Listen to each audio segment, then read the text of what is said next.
Congress party के वरिष्ठ नेता एवं लोकसभा में विपक्ष के नेता राहुल गांधी ने महाराष्ट्र में वर्ष 2024 की विधानसभा चुनावों के दौरान चुनाव आयोग पर गंभीर आरोप लगाए हैं। उन्होंने कहा कि महाराष्ट्र की मतदाता सूचियों में बड़े पैमाने पर हेराफेरी की गई और लाखों फर्जी मतदाता जोड़े गए हैं। इस संदर्भ में उन्होंने विशेष रूप से कामठी विधानसभा क्षेत्र का उदाहरण देते हुए बताया कि यहाँ 6 महीने के भीतर 35,000 से अधिक नए मतदाता जोड़े गए, जिनमें से अधिकांश की वैधता संदिग्ध है। कामठी विधानसभा क्षेत्र से कांग्रेस एवं महाविकास आघाड़ी के उम्मीदवार रहे नेता ने भी राहुल गांधी के दावों की पुष्टि करते हुए प्रेस क्लब में पत्र परिषद में विस्तृत जानकारी दी है। उन्होंने कहा, इन 12,000 मतदाताओं को महज 15 दिनों में बिना उचित कागजों के ही ऑनलाइन प्रक्रिया के माध्यम से सूची में शामिल कर लिया गया। आरटीआई के माध्यम से जब इस संबंध में जानकारी मांगी गई तो चुनाव आयोग आवश्यक दस्तावेज प्रस्तुत करने में असमर्थ रहा।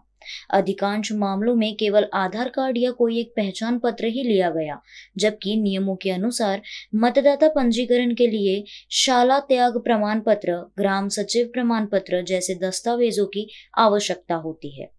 आमचे राष्ट्रीय नेते आणि लोकसभेचे आमचे विरोधी पक्षनेता आदरणीय राहुलजी गांधी यांनी महाराष्ट्राच्या ज्या विधानसभेच्या निवडणुका झाल्या त्यामध्ये निवडणूक आयोगावर आरोप लावले होते की महाराष्ट्रामध्ये ज्या निवडणुका झाल्या त्यामध्ये मोठ्या प्रमाणात धांदली झाली आहे, मतदार यादीमध्ये घोळ झाला आहे, मतदाराची टक्केवारी वेगवेगळ्या पद्धतीने त्या ठिकाणी दिल्या गेलेली आहे आणि म्हणूनच माझा या निवडणूक आयोगाच्या माध्यमातून आरोप आहे की राहुल गांधींनी जेव्हा महाराष्ट्राचं एनालिसिस केलं, त्याचं उदाहरण दिलं, त्यावेळेस कामठी मतदारसंघामध्ये मोठ्या प्रमाणात त्या ठिकाणी बोगस मतदान झालं आणि त्या मतदानाच्या माध्यमातून कामठी विधानसभेमध्ये त्या ठिकाणी आम्हाला काँग्रेसच्या उमेदवाराला हार पत्करावा लागली। राहुलजी गांधी यांनी जे कामठीबद्दल जे बोलले ते सत्य परिस्थिती आपल्या सर्वच्या माध्यमातून त्या ठिकाणी आम्ही आपल्या प्रेस समोर दिलेली आहे आणि जे 35,000 वोट कामठी मतदारसंघामध्ये कशा प्रकारे त्या ठिकाणी निवडणूक आयोगाच्या माध्यमातून टाकल्या गेले त्या ठिकाणी आम्ही सांगितलं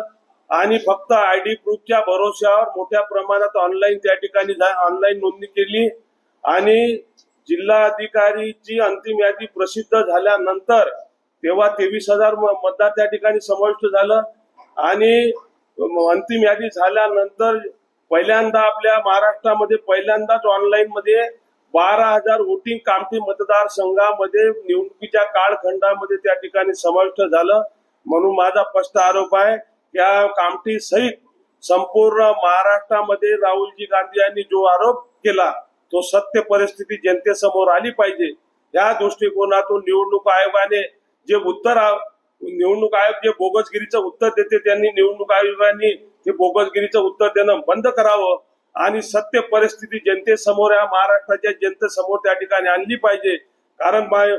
परमपूज्य डॉक्टर बाबासाहेब आंबेडकरांनी घटना लिहिली, त्या घटनेचा आधार ठेवून या संपूर्ण महाराष्ट्राच्या जनतेला त्या ठिकाणी न्याय दिला पाहिजे हीच या प्रसंगी माझी मागणी आहे।